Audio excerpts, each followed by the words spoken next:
为了让动物嘛会当欢喜过年，保育员特别准备了色香味俱全的围炉飨宴。天竺鼠一看到餐点，马上就围炉食到。古水的模样就参像伫三合院办起来流水席，浓浓的在地文化，互看到这部游客一直讲果然是南台湾独有的特色。那也蛮特别的，也是第一次看到。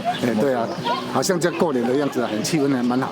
我刚才有看天竺鼠吃年菜，它然后很可爱。除了有古水的动物通好看，顽皮世界更挹注正义的经费，打造全新的守护者星际训练馆，为旋转木马、碰碰车、海盗船等等。每一项拢非常的刺激趣味。我们花了4个多月的时间将近上亿元来打造这个新的守护者星际训练馆。那在这边呢，大家可以看到我们运用了非常多的声光效果来做一个这个全新的展现。那最重要的是，这次我们加入了我们动物的 IP， 也就是园区里面其实一共有6大的明星物种。那这6大的明星动物呢，都被我们运用在这些的游乐设施上面。